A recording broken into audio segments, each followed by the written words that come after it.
Play.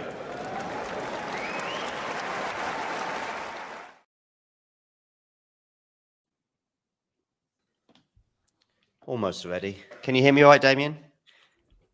I can hear you, yeah. Good. How are you, Carlos? All right?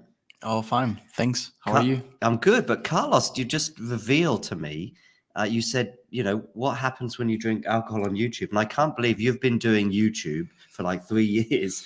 And I guess. I mean, you've probably got a strict boss, I guess. Maybe that's what No, not really that. But maybe we haven't had anything to celebrate, to have beer or whatever. I don't know, man. It never happened. I mean, you've got something to celebrate in a way today. We've had Novak Djokovic coming to press. We've had Novak Djokovic telling the crowd to shut up. We've had Novak Djokovic getting annoyed. In the press conference, he said, yes, I had a little chat with the crowd. That was funny. What else have we had? We had Italy and the Netherlands. That was an exciting tie for 2 matches, I guess. Yep. And with GB was probably the sort of biggest letdown, maybe. I mean, I'm sure the Netherlands will be disappointed to go out, but as the Netherlands said, let's start with the Netherlands against Italy. As the Netherlands kind of said in their press conference afterwards, it was kind of the Yannick Sinner show today, right?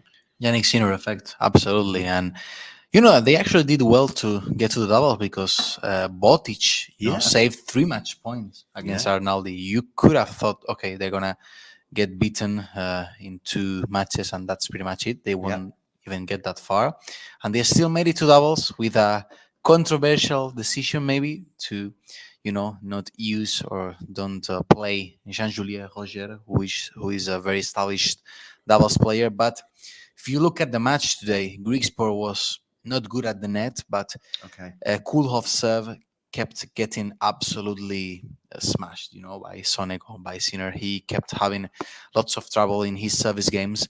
So I don't think it's fair to, just say, okay, the captain didn't do well with their decision to play Griekspoor. I think actually Kulhov, if you have to look for a weak link, even though it's not Kulhov's fault entirely, but if you had to point out a weak link, I would point out at Kulhov more than Griekspoor. In my opinion, because his serve was getting picked up more. His serve was, getting them in more trouble than Griekspoor's service games. So that's why I feel it that way.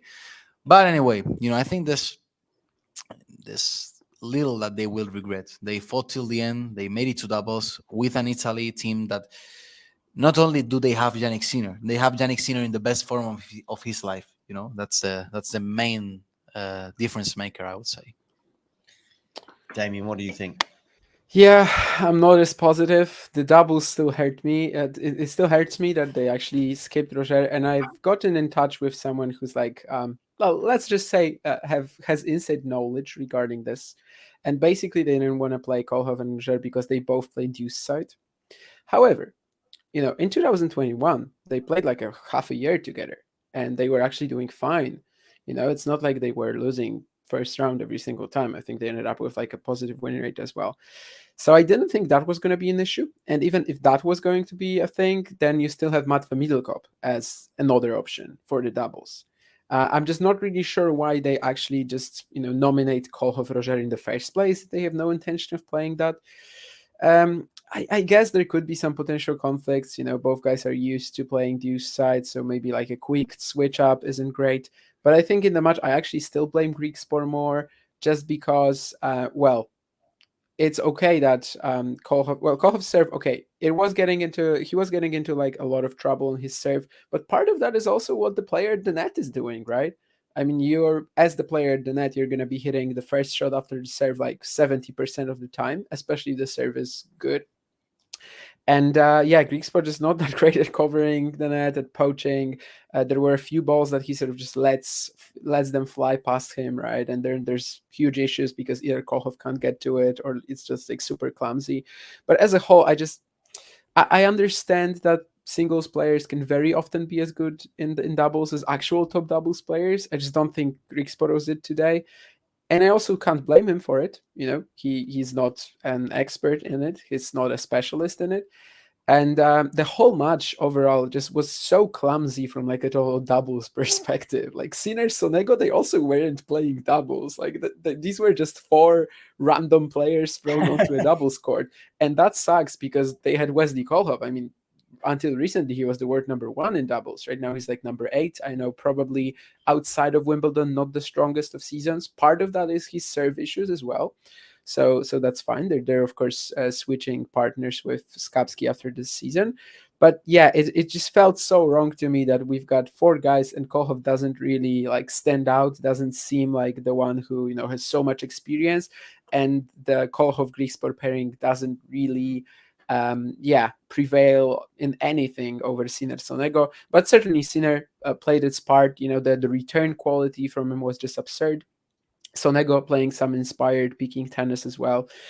There's always going to be this what if regarding this doubles clash. I do think that was an error, but whether Kohlhoff Roger actually win the match, of course, that's something we're never going to know. But yeah, Botic, the last few weeks have been very good for him. He got close to Arnaldi. He managed to make him pay for some just some tense errors in the deciding tiebreak. So they were certainly still very close. But yeah, Sinner way too good in singles, and for the pairing that the Netherlands put up, also way too good in doubles.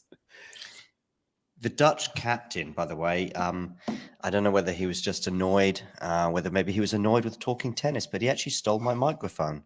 You don't know about this. That's why I was on the press conference. You were or you were not? I wasn't. What were you doing then? You were having lunch or? I can't tell you about it. Okay. Anyway, so basically, because I leave a little mic on the front desk where the where the captains and the players speak and stuff. And I went to pick it up and it had gone. And fortunately, Matt from the tennis podcast said, Paul has taken it. And I was like, what? I think I saw, and I ran after him in the corridor. Yes, you said, what? I saw that. I saw that. You thought I was like, I knew him or something. I was like, hey, Paul, don't go away without talking to me. So he was stealing your microphone. Yeah, he stole my the microphone. Yeah, I know. Yeah. Oh, of course, it was done. He was taking it with him. It was a joke, right? No, it was done by mistake. I guess that they have like a social media team, and look at Damien, like completely disinterested. No. I'm like, how is this possible?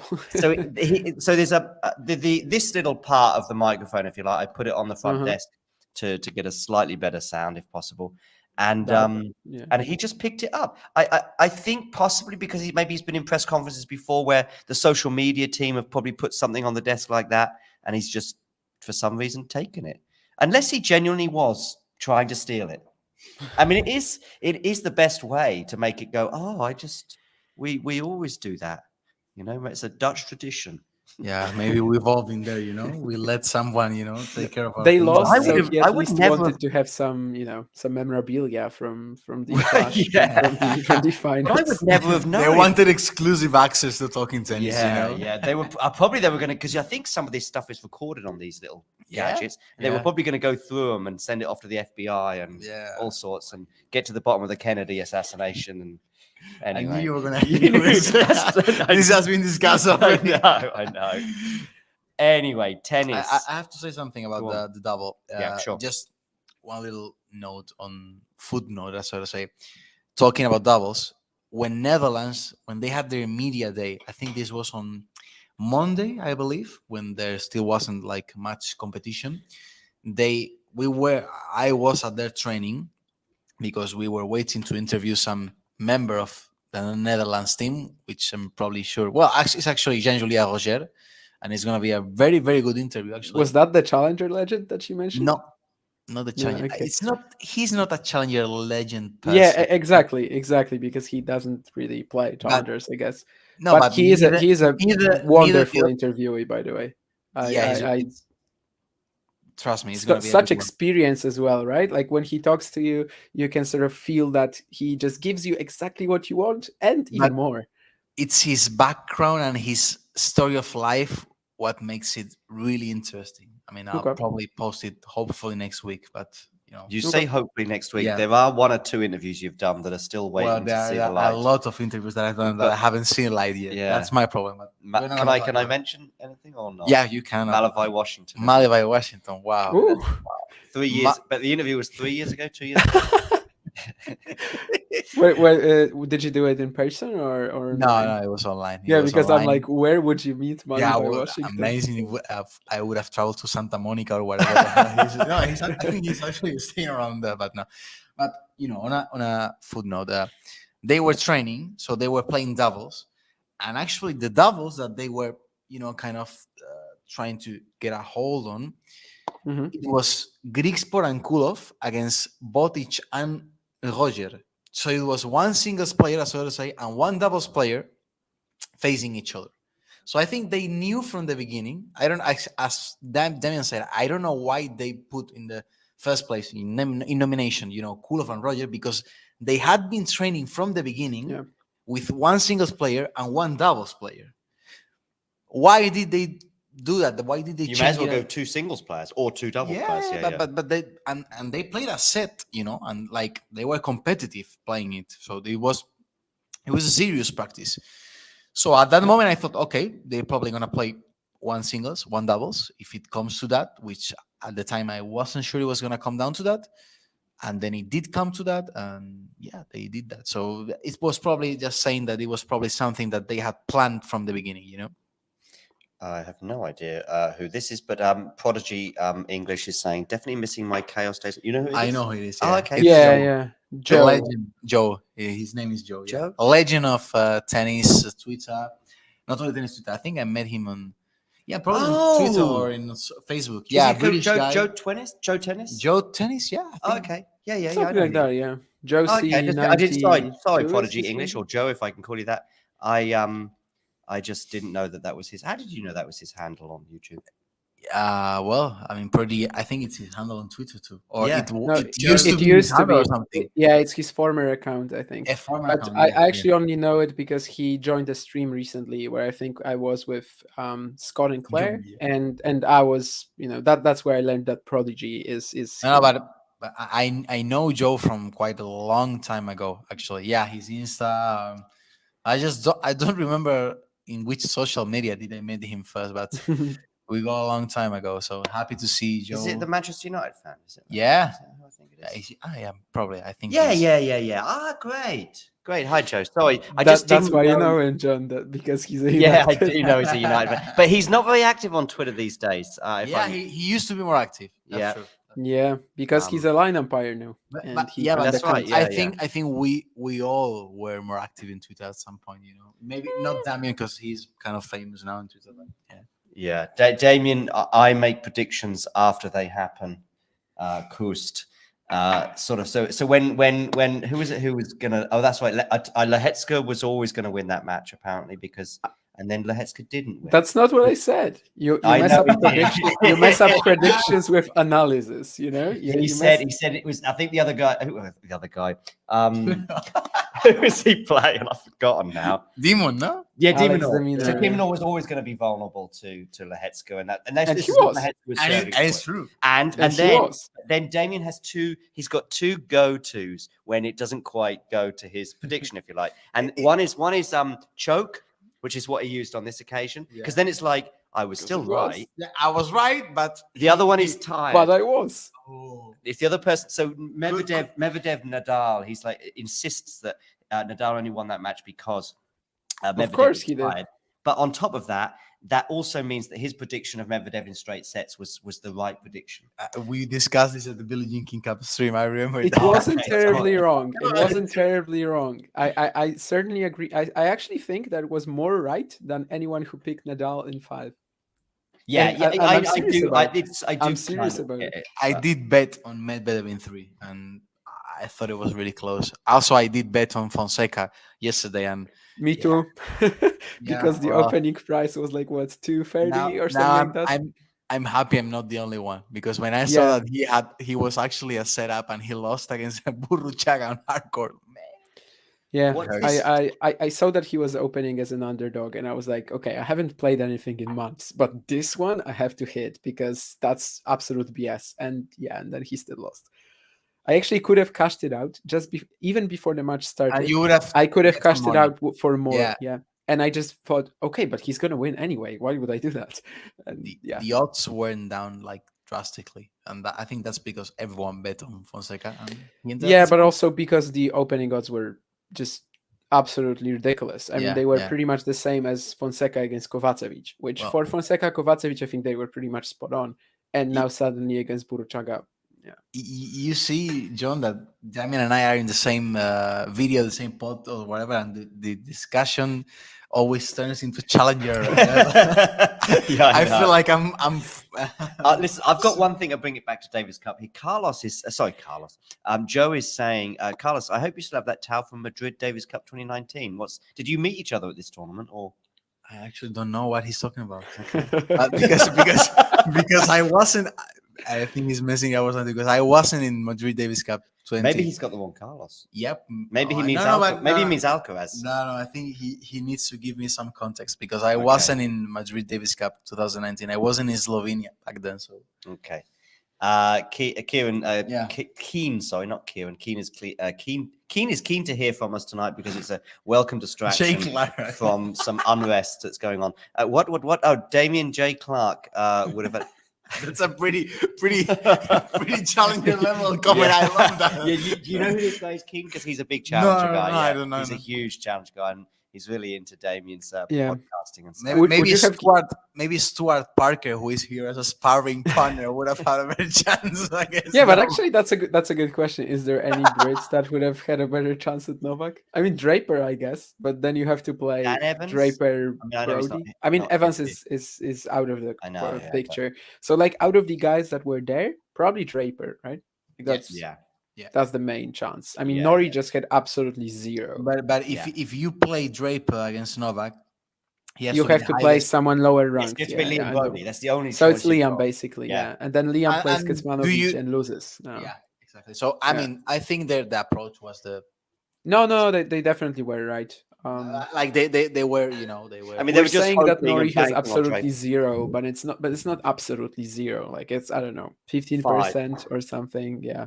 I put it at 5. I don't know. Maybe that's generous. I kind of agree. Like for the market, it wouldn't be right, but I kind of agree.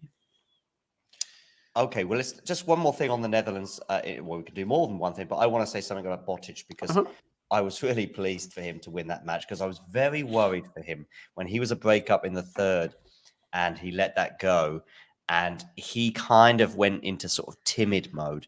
And I don't know if somebody said it in the press conference, whether it was him or someone else, but there's sort of two forms of anxiety. One is kind of where you're just sort of, you care so much and you're so desperate to win. You've actually got a focus, but you're almost too focused. It's when you're sort of shaking because you want it so much. You know where the lines are and you know you want to hit the line, but you're so scared that things go on. There's also another kind of anxiety, which is what comes for me from Botic, which is where you sort of just drift away from the match. And I thought as Arnaldi was hitting that ball so hard and so cleanly and so well and so confidently, maybe Arnaldi would miss one, but then he'd go and hit 4 winners in a row. Then he'd miss one. And then, it wasn't just because he missed one, it wasn't going to disrupt his moment. And I thought he had Botic. And of course, he more or less did. And then in the tie break, he does one of the worst drop shots of the tournament. Bad shot selection. I mean, I'd have to watch it again. I've only actually seen it live. It was a long rally, though. Yeah. He was trying to bail out of it. He was trying to bail out of it, but the execution was like. But if you are Arnaldi, I think you are confident on outlasting, maybe. Well, if that's the Botic, case, then why didn't you just keep going from the baseline? Yeah. That's why I'm trying to think, think of that mental process that leads you to, take a gamble and make a drop shot at that point. When he was, I mean, if you go to 50 shots rally, I think it's probably Arnaldi who has more endurance than Botic. Maybe I'm wrong, but I think it's his game, I don't know. It's reasonably close to me. I mean, clearly he was in like two minds constantly there. I mean, 6-all, he hits a rocket forehand, and then suddenly on the next point, he's unable to do that. There's another turning point in the tiebreaker when Botic had made some mistakes. I think a lot of mistakes. And I think it was, what was it? I think it was 5-3 or 5-2 or whatever. Arnaldi hits a second serve, and then Botic just returns like an absolute rocket. Mm-hmm. Like it came out of nowhere because the whole vibe was here we go with Botic again, really close to Mm, getting the win, and then he's gonna like not choke it, but he's not gonna go that far. And then he completely changes the momentum with that rocket of a return. And it was like, okay, here, this guy is here again, and I applaud. I mean, I felt that like that was a turning point for Botic, because I think he hardly made any mistakes after that return winner.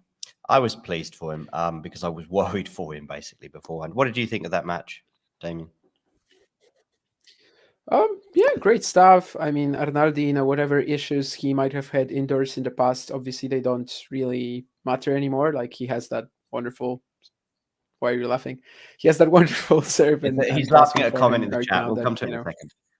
Okay, that he can just unleash on indoors or whatever conditions. Really, I think it really changed his game. And I mean, we've known that for a while. Next gen finals last year, this was already true. So I think both guys really gave a good show. Some choking from both, absolutely.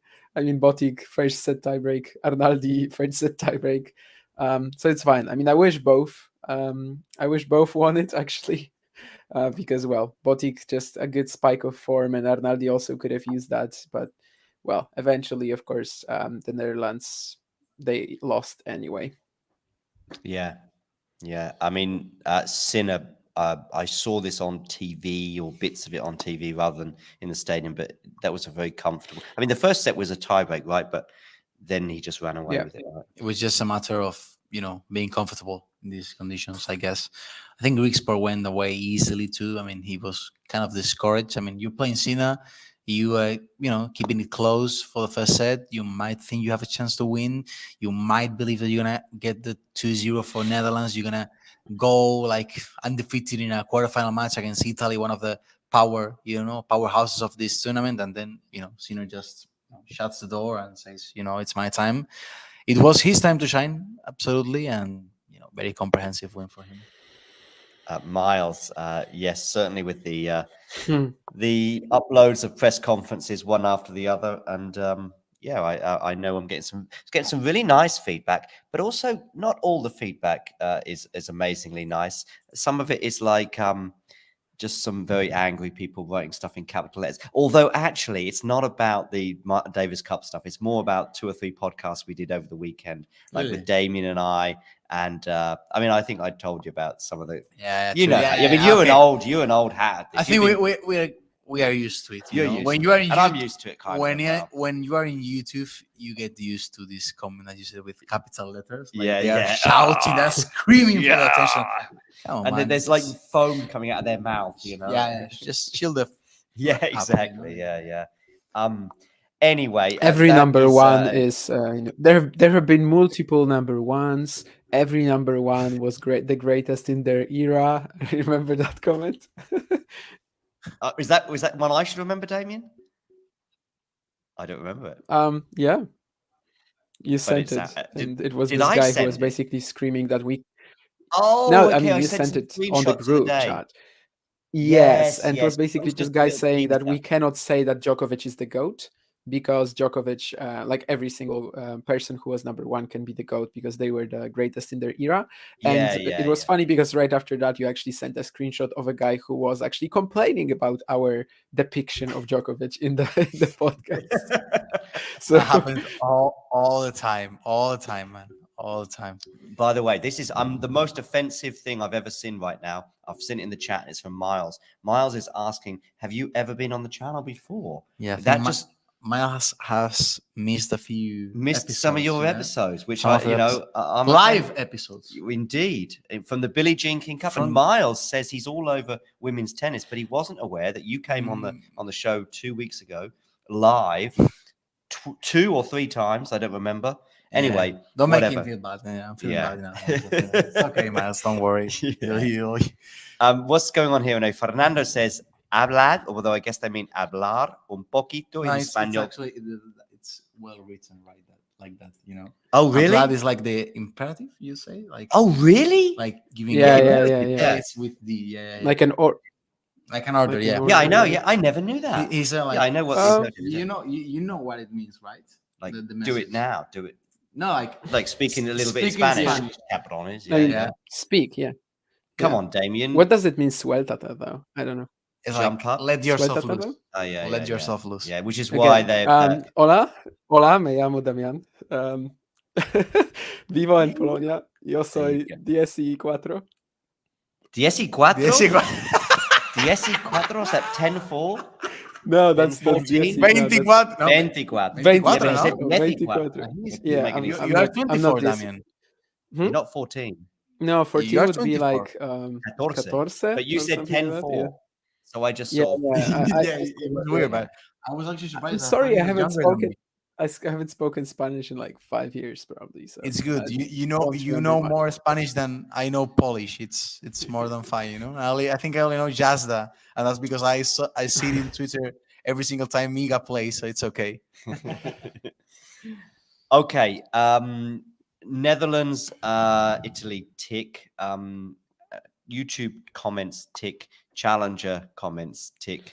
Well, it's you never take time. No, that's true. They might pop up at some point in the show. Yeah.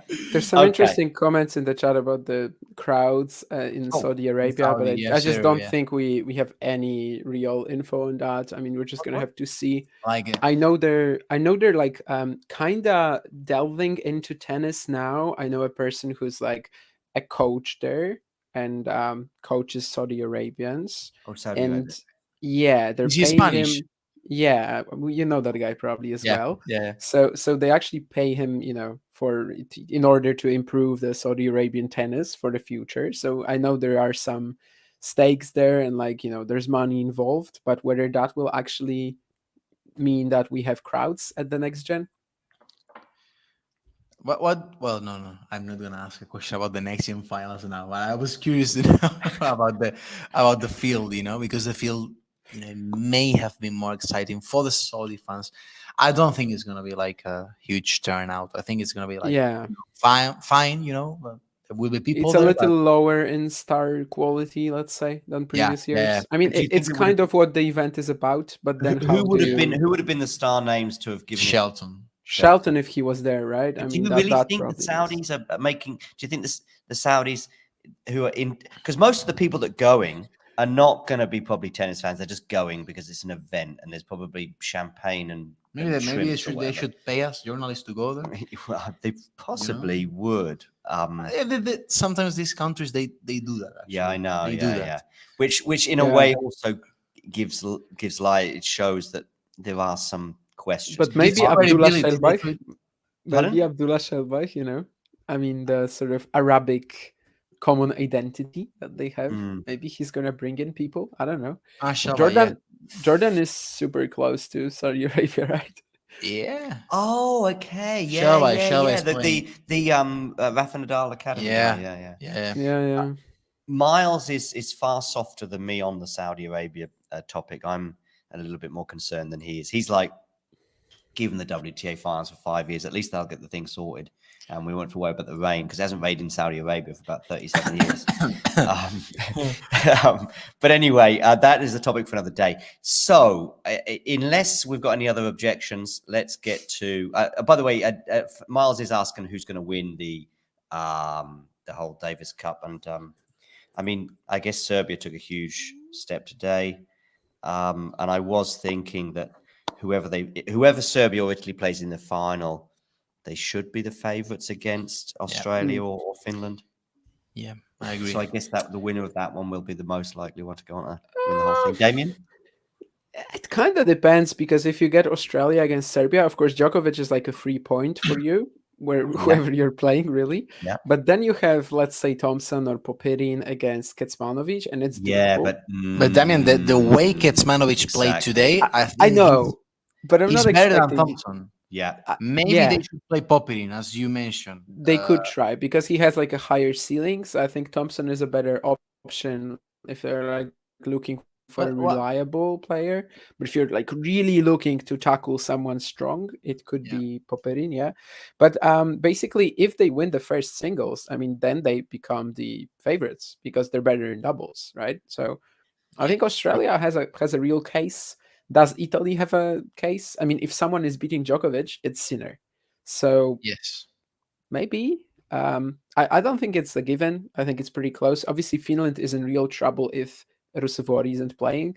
We heard that he probably will tomorrow, but Oh, really? who Okay. knows? Oh, I mean, really? yeah, I mean, I heard some like leaks on. I mean, I read them on Twitter. It's not like any inside Okay. info or something, but apparently Okay. there's been some I interviews, saw and it looks like he's going to play. But I saw him doing physical work today, Rusubori, Okay. okay, and he was, he was focused. He seemed like he genuinely wanted to play. I mean, if they don't play Rusubori, they are cooked. Honestly. yeah, I mean, Kaukovarta is a loss against anyone, and Virtanen beating the Minor. That's just true, But That's more of Virtanen a playing the stretch. Minor, Yeah. he needs like a performance of his life. Against Djokovic is probably impossible. So Oh, I don't yeah, think they are going that far, but I love Finland's Cinderella story, and the crowds here, Finnish people, So for I the mean, ones that if they actually have Emil though, if they actually have a meal, Virtanen has a shot at winning the first match. yeah, And even though if he lose, which they should, they should lose Dimino's match against Ruswar. I think Alex is the clear. For me, he's the clear favorite, just considering the sort of form Rusevor is, yeah, he's right now. But imagine if Emil was like 100% physically, it should be a really close match. I would give him, yeah. more odds. But the way he's trying to hold on, the way he's trying to recover, I don't think he'd have much of a shot. But Virtanen wins the first tie. They go to the doubles. They have a solid partnership that at least could match Australia's. We'll see who it's Should, gonna be actually, because solid partnership. We just had Heliovara Virtanen. yeah, We well, didn't use solid Niklas Salminen. in just one match, they have become a solid partnership. Yeah, you saw the press conference. They had never hit a ball together, in the same side of the court, which I think is an amazing story. But actually, they blended in like really well yesterday. And So I guess Harry, that's it for Niklas Salminen then. yeah, I think I think he knows he No, doesn't have. that's a shame. I feel sorry for the guy because I really thought Yeah, he was gonna play. but And Damian, he's like very underrated. who would you favor more, Virtanen Heliovara or Heliovara Niklas Salminen? Come on. Now, after watching the match, okay, but before, I'm not You sure you would have been Really? so Okay. confident. Okay. Would you have been so confident? I mean, I think I'm less high on Niklas Salminen than Yeah, you are. probably. That's probably the main issue, No, I just like Patrick. He follows me on Twitter, so I have a soft spot Ah, there you go. No, this is like that's me not it. predicting Shalikbilek to go through a Grand Slam quali, for more or less. Yeah, it's a nice guy factor, just like we pick Kopejans for anything, and it never Yeah, works well, out. But we'll both do it. Don't you worry. gotta do it. You gotta do it. You gotta do it. You went to the Challenger in Seville this year, right, Carlos? Yeah. Yeah. That sounds like a cool one. That's the second week of the US Open, and I should have gone because I tried to get accreditation for the US Open, got turned down, and just decided to go to Lisbon. If I'd have put my thinking cap on, I'd have gone to Seville for that second week. It was the last year of Yellow Clay. Actually, I haven't shared it on Twitter, so maybe he will forgive me a little bit for saying it now. But I recorded a podcast with Florian Herr, the German challenger guy, talking about the all the stuff that you don't see on TV about how organizing a challenger looks like, and how the yellow clay looks like on person, and all the main activities that were done at the challenger. Yeah, I mean, I would love to host you guys anytime. Damian was really close to coming, but the dates didn't fit, Yeah, So the flights were just like Monday, Thursday, or something like that, and I had to be in Szczecin on Sunday, so it wasn't possible for me to go Monday. So Monday, Thursday didn't make sense because I would only see 2 days of tennis basically for like the flight is okay, but if you're only going for 2 days, then it's actually really expensive. Yeah, but next year is gonna look amazing, and I think we're gonna have a better feel because they have already installed, so to say, the normal clay courts. Okay. And they look astonishing. They do, and they really put their best effort into trying to get the best clay possible for the challenger. So you are always welcome, my friends. There's a question from Miles about Jarkko from the captain. I think he's in the Finland team. I think I've spoken to him at the press conference, but I haven't. I've only had one 1-to-1 all week. I thought I had more. Only one? I know. I don't. No way. Maybe I've had more. I don't. Somebody asked me last night. So who have you spoken to? And of course, I didn't want to include press conferences. So I was like, Botic, and then I just went, I think it's only Botic. So no Felix after all. No, Felix didn't come in. Didn't happen. Okay. You know, tennis and all that. I mean, I do understand that these things can happen, and I think maybe it could even be related to the injury issue he had. I don't know, but no, it didn't happen, which is a pity. But you sort of hope and you think, but I never expect until it actually happens. Yeah. Yeah. So I never tell people, like, I never tease, No, that, but to be honest with you, Damon, the only reason I did it was because I was trying to give, fortunately, no. no members I think wrote it's to me fine. anyway. It's fine that you did that, sort of asking for questions. It's a big name and etc. But like, Yeah. that's sort of But my policy. normally I would keep it under. Yeah, Even I just keep Nadal, I everything didn't tell anyone that I was until it until it happens. Yeah. happened. I think you only tease when you know it has happened. Yeah, right. Like, that's yeah. when Yeah. you say, I've done this, that, Yeah. I never tell people even that I'm like going to a certain challenger, because I'm always like, well, what if something happens, right? I mean, if something goes wrong, yeah. And then I only tell them when I'm actually at that place. I don't count the Allo conversation really, because it did sort of end up being me. I think I asked him like 3 questions. I even said to you during the Allo conversation, I said, do you mind if I have another one, and then let you go? So I think I had like 3 back to back with him. He was nice. I mean, considering he just lost a tennis match and in the end Canada went out. But he was fine and all that. There were a couple other things in the chat I wanted to address. Yes, very good hair, Miles. I definitely agree. Yarko's hair is there's not a single one out of place. Anything else? Oh, there was one here about God and jealousy. Oh, yeah. Bless the Brits with a decent player before you go crazy with shame and jealousy. I mean, I think I'm quite aware of where the Brits are at in terms of levels and stuff. And I mean, actually, I was thinking about this today. I don't even think probably it would have made any difference with Dan Evans and Andy Murray in the end, because you're still relying on Jack Draper to beat Kecmanovic. So you play Dan Evans against Djokovic, or you play Andy Murray against Well, you can play Evans Norrie. Yeah, but you're not. You're playing. I'm Jack not Draper. sure. I'm not sure if they actually who is the highest ranked player between Evans and Norrie? It's still Norrie, right? Yeah. So you have to play him against Novak, or just, and then you probably play Evans actually instead of Draper.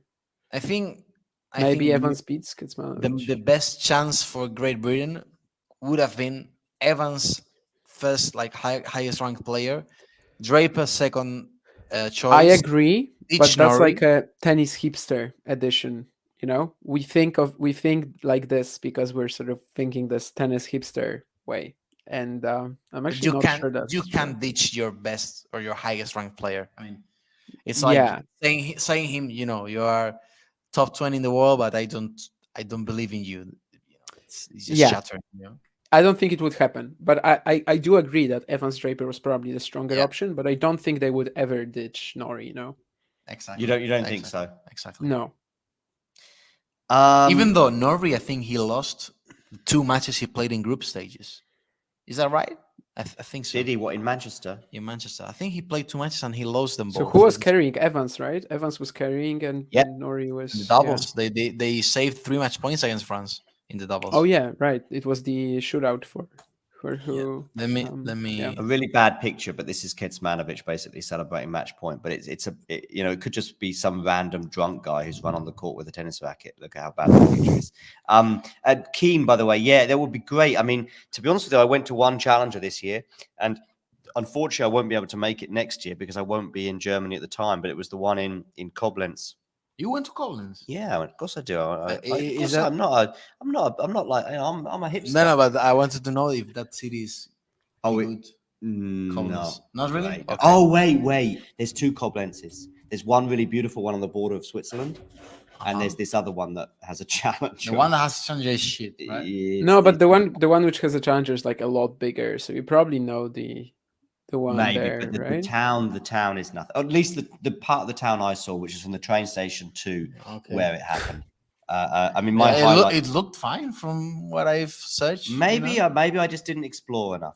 Maybe I didn't. Actually, Norrie lost, by the way, against Wawrinka against Umbach in Davis Cup.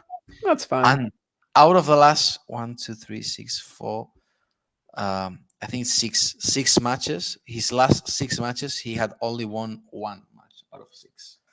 By the way, so who was it who said today that Kecmanovic is top 10 level? Was it maybe it was Jack Draper? Somebody said it.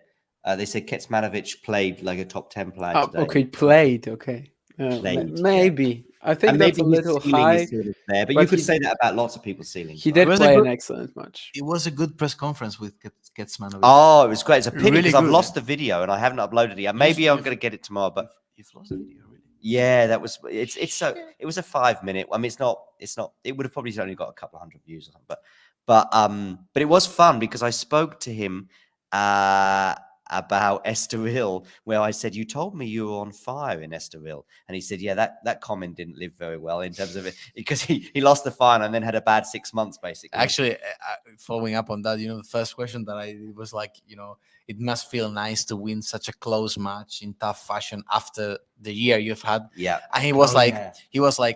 yeah, I mean, it's actually really good to win a match like this after the amazing season I've had, like trolling a little bit. Yeah, and he this was told the himself. He this told was the himself. first question, so you don't know if he's really serious. He's really, just laughing it out. Yeah, He's funny. Yeah, I mean, I've only met him 3 or 4 times, or met him, Yeah. Damien, give me a break. I loved it. I've only met him 3 or 4 Miles. times. There and you go, baby. He's Miles in the top. David. He's like a top 50 player. I've only met him 3 or 4 times. I You're I turning have into kind of Simon met Briggs by the minute. I know, but I have sort of. I mean, okay, maybe not met him. It's like we hung out, and he's like WhatsApping me all the time. Yeah, and also these 3 or 4 times, and the only is like. Wow. One of them was in a mixed zone, so that's a bit closer than a press That's conference, as right? close as it gets. As yeah. close as it gets. If it's not a 1-to-1, which is impossible. Yeah, at the moment. In this Yeah. tournament, Unless it's the players' party in Stettin. Oh, I don't know. I haven't been to a players like. Oh, John actually doesn't know. Yeah, But- John doesn't know. I'm not allowed to know this sort of information. No, you Top- are. top It's just secret. No, it's fine. It will come up. It will come up at some point, I think. I mean, it's a story I tell to a lot of people who will not share it with, the outside world. But yeah, someday. The story is his or yours? What? The story about the players' party. His No, story. mine from Oh, Stettin. his. Don't try and steal I think you probably saw it, Carlos. I think on the if group, you yeah. post it in the Twitter group, yeah. Yeah. Okay, then fine. Guru, by the way, there's one with I've uploaded one today with some British as well. So I've done 3 samples of fans at stadiums, and 2 of them have gone out, so that's good. So I've got the Netherlands and I've got the British, so they're gone. Because I'm just obviously next time I can do Serbia because I think the Serbians probably drink a bit more than the Italians, so I'll probably go for the Serbians. But not more than the Finnish. Oh no, the Finnish are the kings. So we know that. Yeah. But I've already got some Finnish content in there, and so they're playing Australia. Oh, I've already got Australia as well. So I'll just do it How many again. Australians are here? 12. Yeah, or even less than that. The flight is not. The Czechs is the one I missed because the it's- Czechs can be good value. But Yeah, trust me, the flights are not really cheap. Thank Something you, about- Miles, for the donation.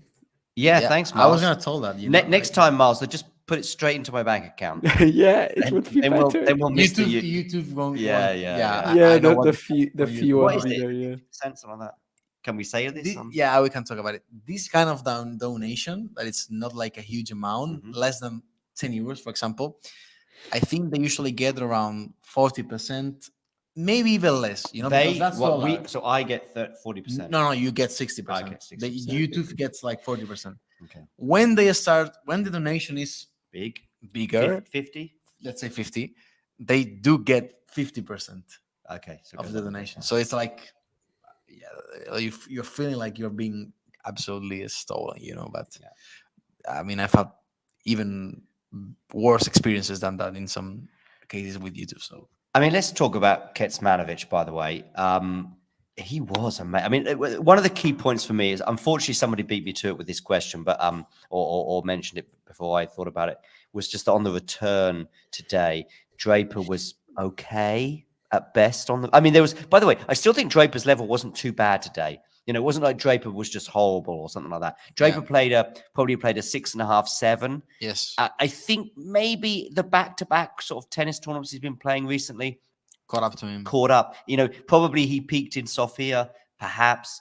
But he still had a very, I mean, the funny thing with his forehand today, which I do think does let him down sometimes, and it did today, every time I tweet about his forehand letting him down, a minute later he'd go and hit the best forehand you've ever seen, you know? Second tie break, the banana down the line.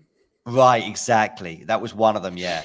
But there was also one game where he kept nearly getting broken, and it kept happening. So although 7-6, 7-6 looks like it could have gone either way, yes, that is the case. So we could easily have had a third set, but the better player in each set by a margin of, it was easy. There was little debate for me to say, yep, Kecmanovic was the better player in each set, and if there's no argument for that really.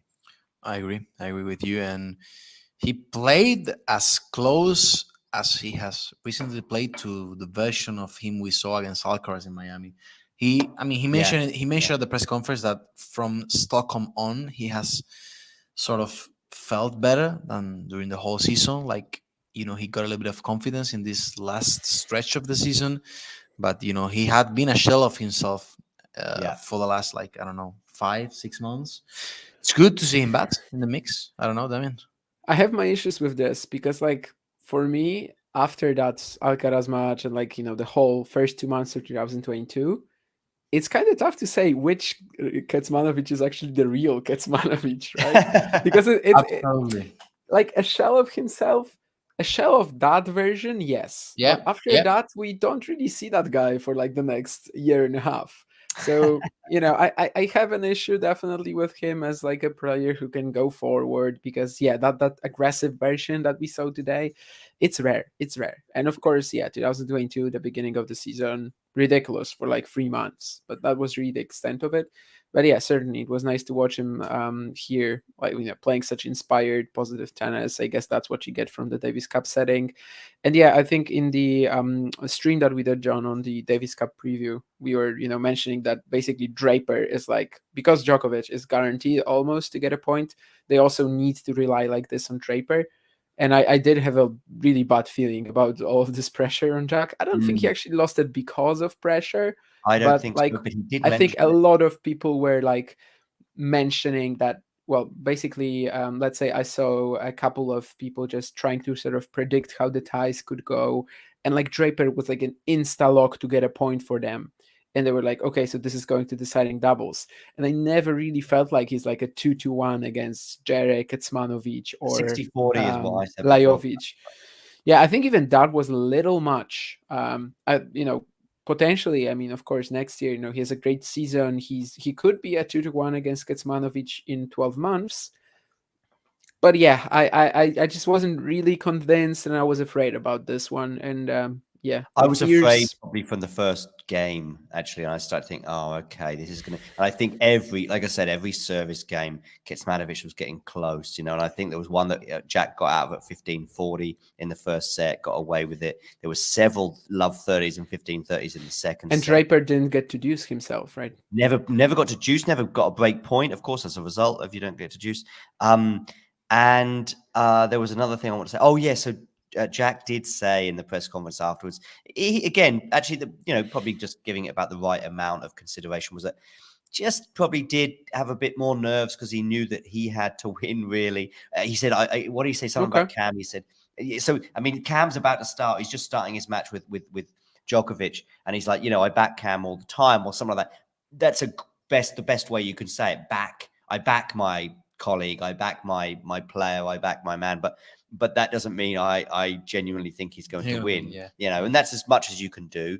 And so therefore, he did recognize that he was in a very different way. Kecmanovic was, had a situation for Serbia to deliver, and Jack had a situation to deliver for Britain. But Jack's situation is you've got to do this because we're going to be in trouble in the next one. Whereas Kecmanovic is you could basically book our place in the semi-finals. Kecmanovic is like Lechečka or Greek sport, right? I mean, getting a rival who's ranked a lot. I mean, maybe not higher than you, but who's rated higher than you.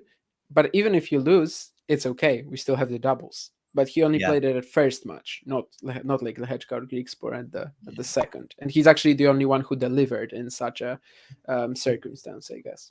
I think actually noting also that Serbian media weren't really relying on Kecmanovic at all, or Yeah. at least that was the vibe that was around the stadium when it was announced that he was going to play instead of Diere. I was really surprised that Kecmanovic was picked instead of Diere, because it seems that Laszlo, had a much more solid season than Miomir, and that Maybe they just thought Solid isn't going to be Jack Draper, but yeah, But then they wouldn't pick even Kecmanovic either. Then they wouldn't Yeah. pick Kecmanovic either. Like he's the Kecmanovic, epitome Draper- of solid and nothing more, generally speaking. So. Kecmanovic had already played against Draper and he lost. yeah, but So I don't know. We were kind of I surprised. thought it was an inspired choice. I have to say. Yeah, I mean, of course. I'm in saying that hindsight, since They yeah, basically had hindsight. 4 viable choices. I don't think it was ever going to be Hamad because he's like just so No, raw yeah. and inexperienced, and he can throw away a match out of nowhere.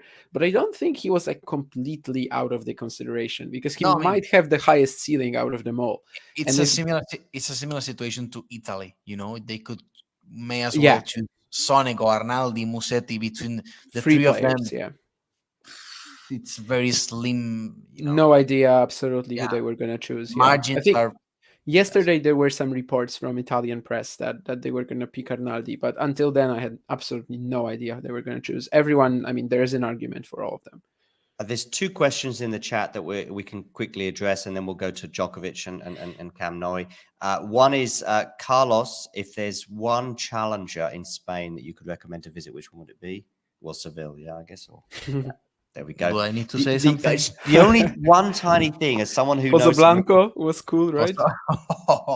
the only problem. Well, I have to say, Pozo Blanco, the way that the organizers, take care of you, absolutely amazing. 10 Ooh. out of 10. What do you Really, mean? no, I mean, come on, don't twist my words. Like, because they don't get much exposure, much media coverage. No, It's no, just I'm just asking, what do you mean by that? They care. like they will care of give you just free dinner, and they will say, this is your place. Just sneak into wherever the hell you want. There's no problem for us. That's good. That's good parts of being a challenger. That's good. Yeah. I mean, in challengers you have much more freedom, but these guys were like, you will go to the office of the tournament. No one's there. You can roam around freely. They were fine because they are it's located in a small town. So I'll think about it next year then. well, I don't recommend you because of the weather. Like the weather is absolutely criminal. Yeah, Where it's is like it It's in a small town in Córdoba. But when you say criminal, you mean, when is it held? In summer or in winter? In summer. summer. Yeah, they actually start July, at like July, 6 okay. p.m. As Yeah, time they usually start at like 6 p.m. Yeah, well, it's a bit like Parma in a way. That's in like all. When is that? The WTA Parma. I'm thinking. On WTA I think they have it in Parma. July, I think, and it's Is super there hot. is that still on the calendar? Yeah, I think. What's the name? Palermo was there. That's Palermo. Maybe I'll get. Which one? What's the one that Qin Wenjing won this year? Palermo. That's Palermo. Okay. But still, that was super Palermo hot. is in I think. Sicily.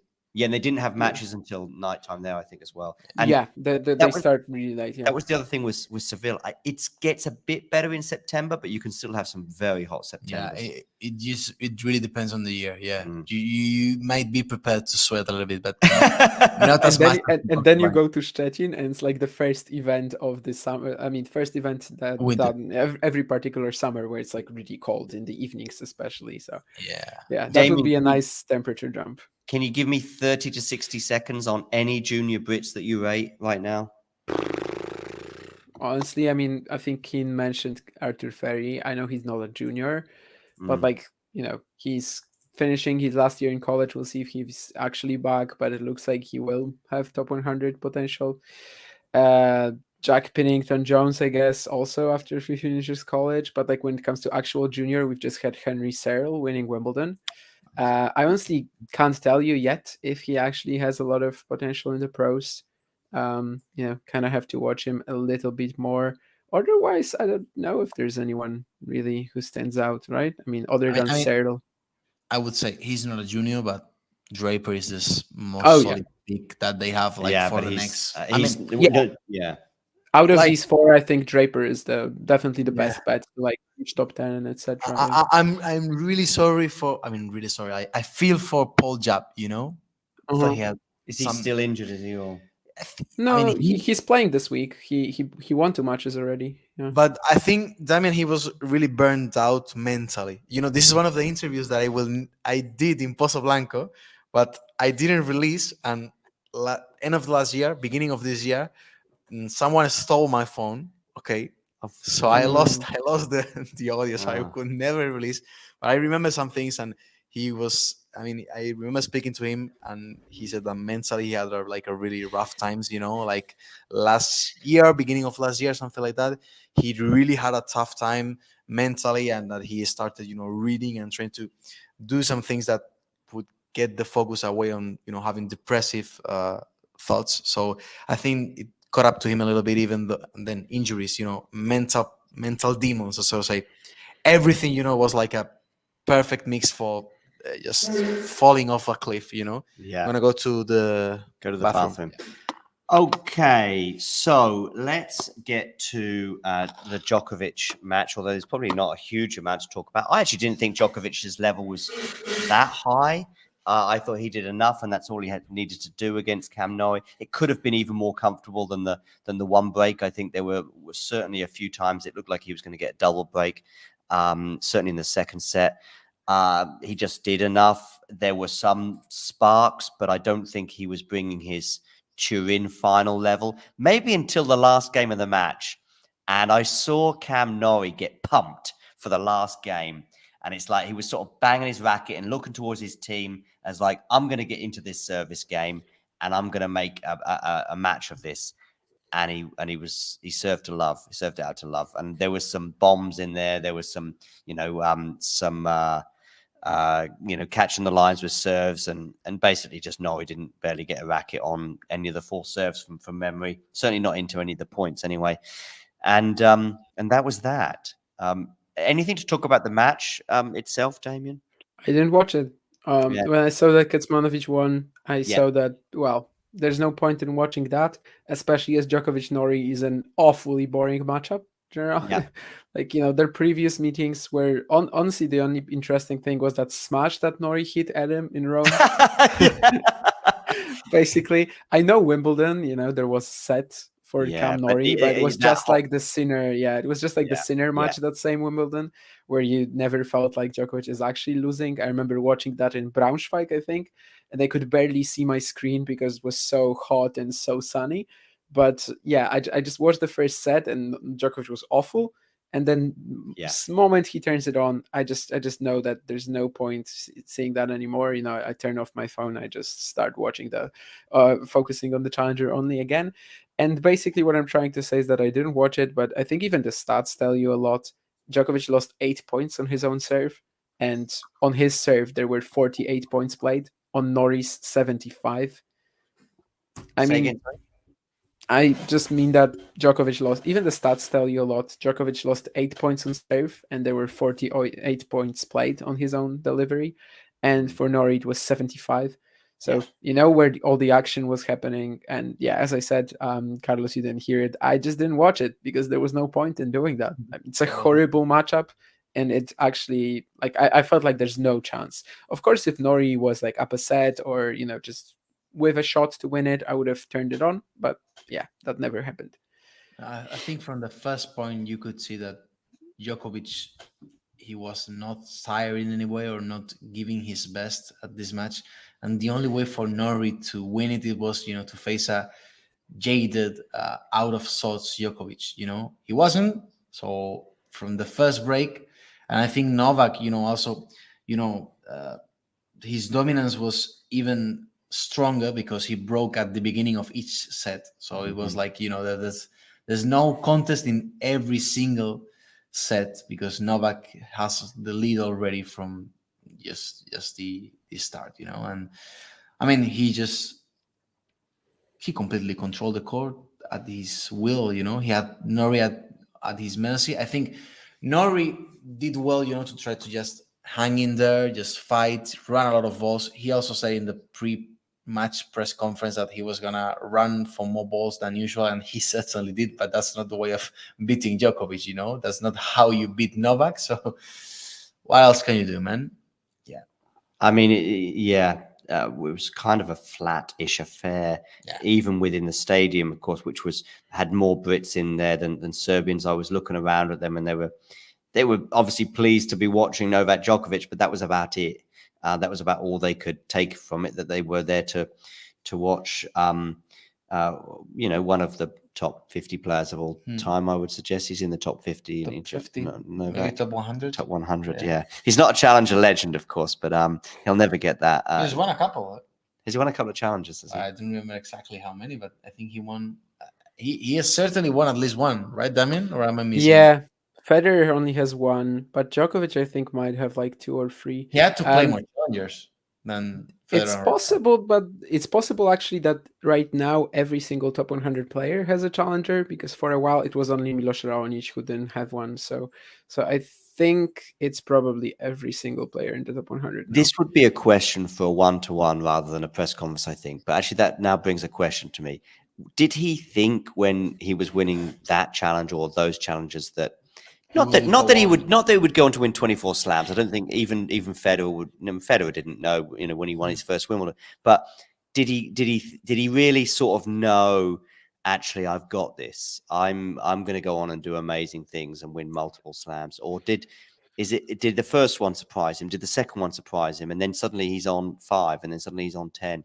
That would be a thought that crosses my mind. 3 challengers, by the way, for Novak: Budapest, Aachen in Germany, and Sanremo. And Aachen was on carpet as well. So in Aachen, that's kind of fun. Didn't he beat Wawrinka at that tournament? I think he did, and I remembered that as well. But I thought it maybe was the final, but it's actually not the final. Yeah, I can't tell you right now which round it was, but I'm pretty sure this is their first match. Yeah, you're right. Yeah, I mean, it would be a pretty good question to ask Novak. I agree. But we're talking about a guy that when he was like, I don't know, 6 or 7 years old, he said in public television that he was going to be number 1 in the world. So probably he did believe that, Yeah. Yeah. Wawrinka was the first round of that event. First round, Djokovic Wawrinka. Was it a tough one, like a long battle? 6-2, 6-3, and Djokovic qualified for that event as well. So yeah, that was his second challenger title, and that was of course the first match between Djokovic and Wawrinka. It's always interesting to look up the challenger draws that the big 3 had to play them. I don't know if you know this stat, but Rafa Nadal, his first ATP point was in Sevilla. Oh, really? In the challenger, yeah, when he was 15 years old, I think, or 16. I think 15. I think 15. Yeah. He won against, I think the name of the guy is Israel Matos, but now I am not sure about it. This is one of the few. Yeah, that's true. Israel Matos Gil. Yeah. There you go. First win of Rafa Nadal at ATP. There's a line in a Federer book that I read called The Roger Federer Effect about a year ago. I had the authors on the show, and there was a line in there. It was the one maybe that stuck in my head more than any other line, was about the moment when Federer got his first ATP point and how cool that was, And yeah, I kind of found that one more moving than winning his 20th Grand Slam. It's like that must be huge. It must be like, wow. It depends. Like for Federer, wasn't that huge because, well, he was already probably a Wimbledon junior champ, right? So, he kind of knew that he was going to get far. Maybe I wasn't thinking specifically about Federer. Maybe, I don't know. I just remember going. In general, wow, yeah. Cool. I mean, wouldn't you want to earn your first point? There's this great book, by the way. I think it's called Chasing Points by a British tennis player, Greg Howe, who in like 2006, 2007, he was over 30 already. He quit his teaching job and he decided to just, he actually had training in the past, right? His brother as well was a tennis player. Well, also like a, let's say, almost pro. And he actually started traveling the world. He started traveling to play tennis. And eventually he managed to get his first point. And he even played qualifying in Dubai, maybe also like Bangkok. The only place where you can buy a point qualifying wildcard. Yeah. Well, no, I don't think he bought it though. It was just the fact that after he got his first point, some of these qualifying draws weren't full. and he would sort of travel there and What's the name of the guy? just pray that he gets in. I will find the book actually, but Greg Howe, and he like Howe, and he ended up playing like Sergei Stakowski in an ATP Tour qualifying match. So it's a cool story. It's like 200 pages or something like that. I will find it in a brief second. Do it. Keen says, yeah, of course he's got everything. I knew where it is, so it's easy. That's the book, Chasing Points, a season on the pro tennis circuit by Greg Howe, and he released it in like 2019 or something like that. Maybe. Where did you buy it? Amazon? Internet. Internet. Yeah, he released it in like 2019, I think. So it was like a memoir written, 10 years later. Yeah, 2018. I think I probably read about this coming out on like men's tennis forums or whatever, like whatever I was reading in like 2018. And yeah, I just decided to buy it. I ordered it, and I've read it like 3 times already. So Keen asks, and I think this is probably not music to Damien's ears, but it's certainly, maybe Damien, you wouldn't go as far as this suggestion, but Keen suggesting that maybe Norrie will fall out the top 50 next year. I think he could fall out and then come back in, and I still think that he's not someone that will probably get that he'll still be consistent. Yeah. And he's not someone he's not like a Kyrgios who just go like, oh, that's... No, and he's probably not someone who'll just be like, that's a funny comment. No, do you know this guy? No, I know. No, you think it looks like we know each other from that comment? No, but maybe he was just trolling, joking. Yeah, I normally those kind of comments are not. Well, if this comment is real, it means you've made it. Congrats. Anyway, Nori top 50. What are your thoughts of falling out the top 50, Damien? Probably too much, but I wouldn't be surprised to see him drop off in the rankings at least a bit. He has a lot of points to defend early in the season, and if he doesn't pick it up somewhere soon, it is very possible. Yeah. I mean, top 50, kind of unlikely. It's just so consistent. And even when we're talking about him not having a good event in like 6-7 months, he's actually still winning a lot of matches, right? Like he's just not getting the impressive wins. He's just getting, whatever. He's beating the players that he sort of like has to beat. And I think that will keep him in the top 50. But, if you're thinking about him making progress next year, it's going to be hard. Yeah, I agree. Never know, but there we go. I think he just need probably a few other players to have bad years as well, and then things might work out for him. But I think we may have seen the peak year or years of Cam Norrie with winning Indian Wells and Wimbledon semi-final, and I think he's going to need a lot of other players to fall off a cliff for him to sort of maintain a high ranking. Okay, what was I going to say? Oh, yeah, let's get to the final point, really, which is because I think there's not really a lot to say about the Djokovic-Norrie match, really, than what hasn't already been said, which is, of course, the little debate that happened afterwards that Djokovic described as a chat between him and the British fans. I actually think that the British media were trying to make it more sensational. I heard them talking among themselves, and they were like, "Wow, I think there was a lot of needle going on between them, and Djokovic was doing this, and the fans were doing that." And I think it really came down to no more than probably every other Davis Cup stadium that's ever existed. It came down to nothing more than one significant issue. Djokovic is giving his on-court speech, and they're still banging the drums. You think that they might have been doing it intentionally. I think that they may have been, or they may have just been doing it. We don't know. But it was annoying because I wanted to hear what Djokovic had to say in his on-court interview afterwards. But of course, it did also inadvertently provide the most entertaining part of the match, because the match didn't provide anything entertaining. But what was entertaining is when these guys are banging the drums, and Djokovic says, "Shut up." And then you be quiet. And I think he might even have said, "You should leave." Yeah, no, I think he said, "No, you shut up. No, you be quiet." Yeah, you shut up, you be quiet. So that was during, and then basically when he said he was saying like when the guys started beating the drums, banging the drums, he was like, I want more from this. I will have a good sleep tonight. I will have a good sleep Yeah, tonight. yeah. So don't worry. Keep doing it. Keep doing it. You know, that was funny. That was funny. And then in the press conference, of course, I mean, you got the first question in, and it's funny how you began it because you said something like, "I know you're going to be asked about other stuff, but tell me about this." And it was obviously about having his family there and the support that they're giving him in the last couple of weeks. And of course, as soon as a British journalist got the microphone, and by the way, I don't think about me. I mean one of these classic British journalists, if you like. They were like, tell us about this. Was there issues between you and the crowd and blah blah blah blah blah. And yeah, I mean, you were thinking about asking him a question about his forehand, Yes. which I'm sure the British journalists would never ask him in a million years. But that was the little issue there at the end, which was the most entertaining thing really regarding that encounter. There'll be certain people will come down on one side of the fence on that, and there'll be certain people come down on the other, and it'll obviously all be about who you support in the first place. I actually, of course, I'm not a Djokovic fan, but yeah, I could see why it was annoying for him, and it was annoying for me because I just wanted to hear what they had to say.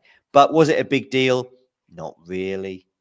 Not really. And also, he said in the press conference, I think one of his answers was, "Yeah, I had to have a little chat with them." It was almost like but it was also like a mafia guy's like, "I'll get one of my people to go and sort it out."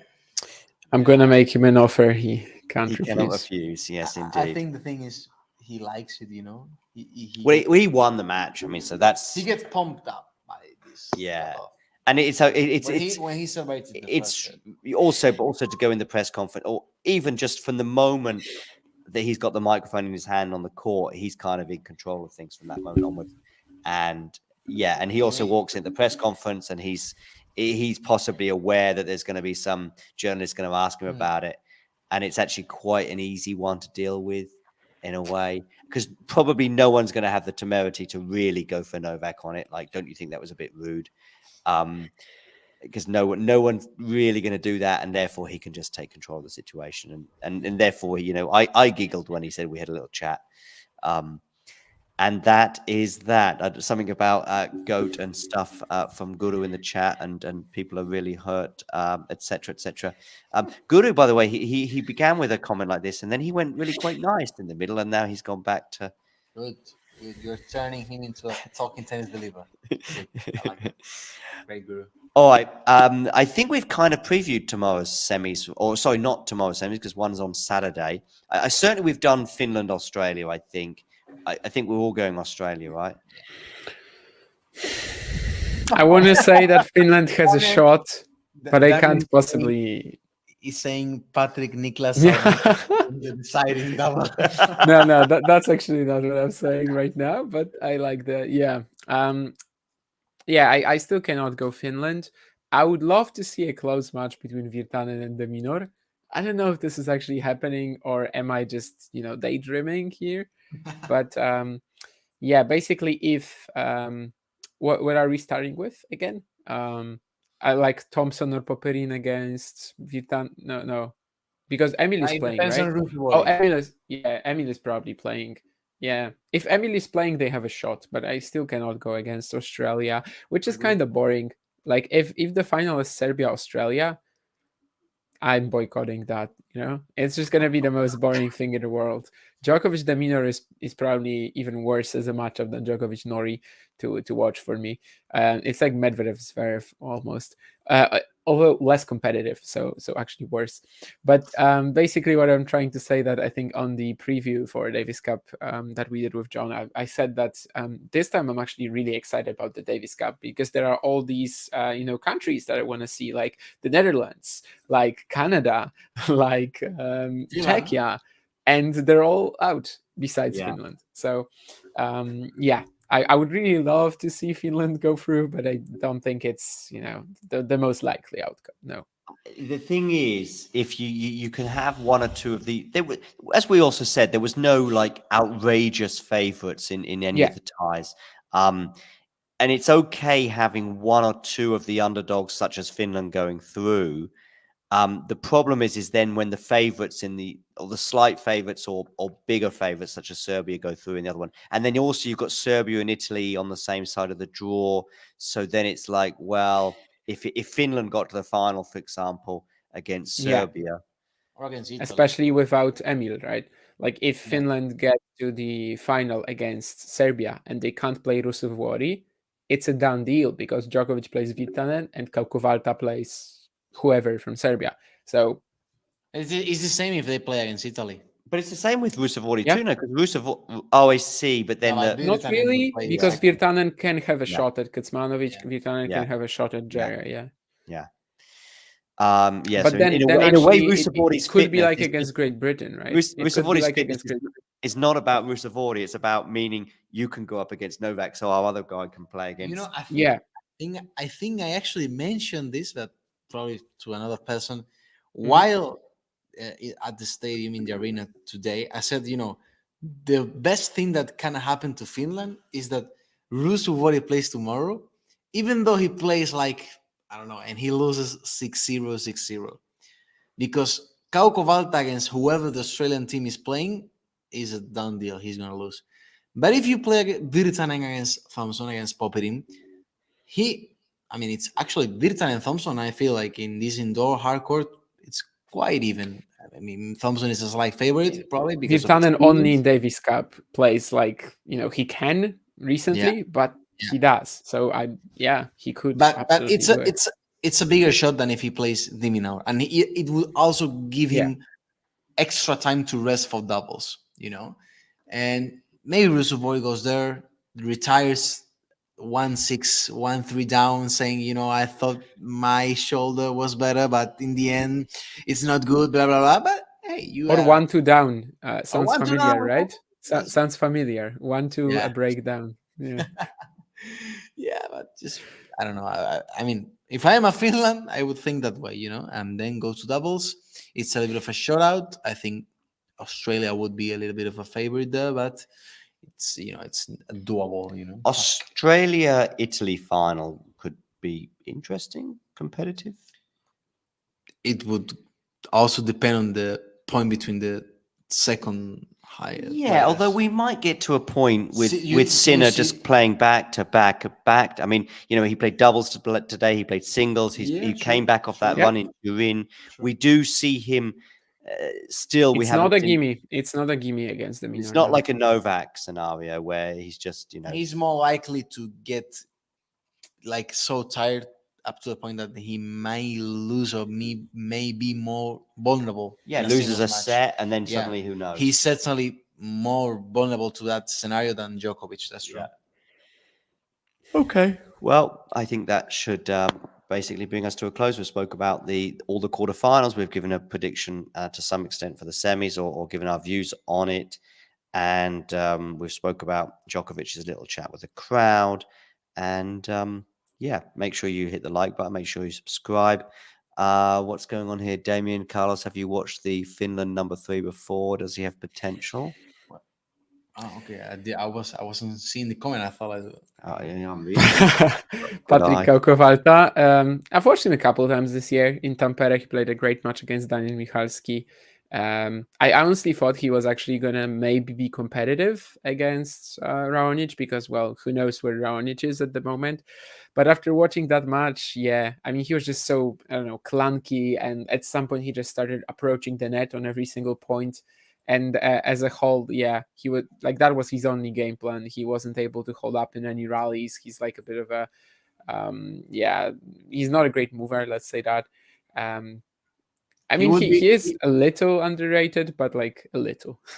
He would be better off if he had played in 2002, 2003. Interesting. Why? Because of court quicker conditions. court. Okay. Yeah. Okay. Yeah. Erovasa, maybe they could have played him, but I don't know if he's even there. I saw him in Sevilla, and he has no chance. I think he actually might be. Well, there's actually, you're not going to believe this, but there's some raw footage from Erovasa in our channel in Punto de Break, and in the blogs that I made in Sevilla. There's some footage of Erovasa actually winning a really great rally on yellow clay, which is kind of funny. Erovasa has a little bit of a Botic van de Zandschulp vibe. Oh, bro, I thought that he was a mix between Botic and Jenson Brooksby. Just go and watch the video. I'll link it to it. If you look at him, the apparel that he's wearing and the way he's moving, he's the perfect blend between Botic and Brooksby. But sorry for stealing the. That's it. No, it's wonderful. But it's that's wonderful. it about Erovasa. This is He played. of a conversation as he's gonna get here in talking to So it's from singles. It's from singles. That point that you mentioned. Yeah. He was playing I think first. he played with Lawson. Link the with video. doubles, right? But no. He was playing doubles, but he played first round of qualifying there. Okay. That's where the footage comes from. Can you find it? Can Yeah. you find it? So I remember him playing with Lawson, I think there, but I didn't remember him playing singles. Oh, and he actually took a set of Miguel Damas. That's not. Not bad. And he said for the match, choked it. Ooh. Oh, choked it. You're going for that trick of mine. I'm speaking just like you, man. Spending too much time. Is that a Tony Nadal video then? No, but he's just talking about Okay. what Tony Nadal said. But we do have an interview with Tony Nadal. Oh, do you? Wait, where is it? Is it not the second one or the first one? Here. So we can put it in the show. Wait, I can. One second, What yeah. about my copyright? No. So I could put it in the live chat. Okay. It was YouTube's copyright. John doesn't want to you show can people follow- Erovasa. Oh, I see. You want me to show it? I might be able to. I was just putting a link in the chat. I probably for Davis Cup review preview talk about thing. I mean, I'll put the link in. How do I copy from from the chat? Say again. How do I copy the link? Oh, Yeah. maybe you. I guess I can't have from to the go chat. to. I Although guess I have maybe to you go to can on. YouTube. You I can mean, just click on you it on probably YouTube. can on YouTube, Huh? but not on StreamYard, right? So I'll probably have to go to the YouTube version simply.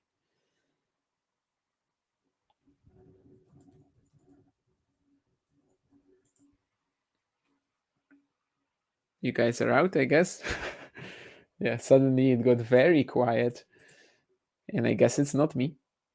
So the boys will be with us in a moment. I think we're actually wrapping up anyway. So now I'm actually going to the stream. Oh, Are you you're there? back. Can you hear us, Damien? You're back now, yeah. I think it's our internet. It was you, yeah. Still some issues.